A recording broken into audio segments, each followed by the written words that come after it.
It'll just be even all my facts then. So it seems like everyone is on vacation. Where are y'all from? Just shout it out. I know some people are from Anchorage, Iowa, Palm Springs, right here, Indiana, Texas.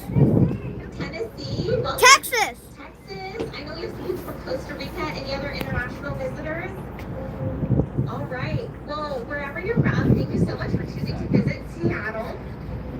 I gotta say, it's pretty nice day today. It was definitely chillier earlier in the week, and we don't have precipitation yet, so it might be cold for some folks, but I feel like this is a pretty nice fall day we've got here. So I hope you're enjoying your time in the city so far.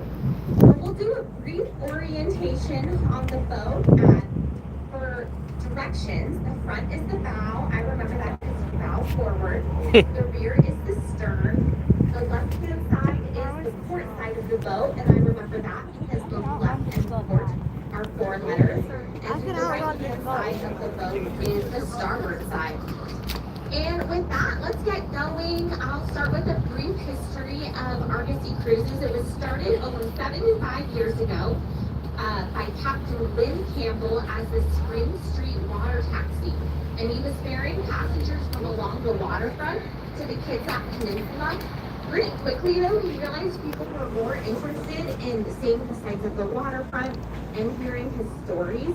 So he changed his service model a year later, and then 2 years later became the Seattle Harbor Tours. So we've been doing the harbor tours here for a very long time, and we became Argosy Cruises in 1994. And with that, I'd like to bring your attention to this jellyfish sculpture on the starboard side. That is part of the waterfront park. That's one of the newest features of the waterfront. It just opened this summer. It's a jellyfish because it's right next to this blue-green building with the neon green trim. That's Pier 59. That is the Seattle Aquarium. I know some of y'all have visited it already. It opened in the late 70s with the goal to showcase local wildlife and its natural habitat.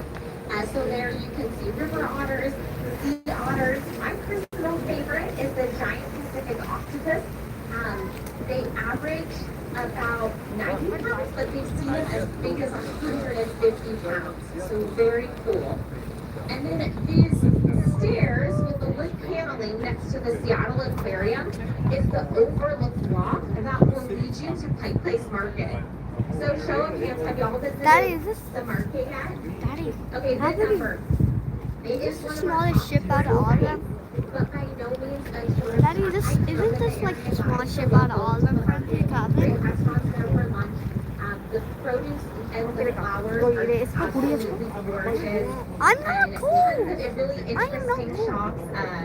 Collectibles shop, a magic shop, a yarn shop. Really a feast for the senses.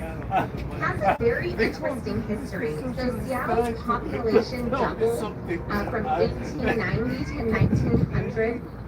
This is on account of the gold rush. And at that time, farmers were selling to middlemen who were then selling to the consumers. The middlemen were doing very well in this scenario. But the farmers and the consumers were not doing as well. And there was a major issue of price gouging in the early 1900s where the price of a pound of onions skyrocketed overnight to the equivalent of what would be about $30 per pound today. Absolutely wild.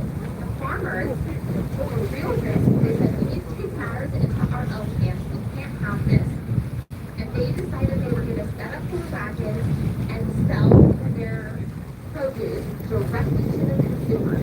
So the philosophy of the retail market to this day is meet the producers who were able to meet the farmers directly.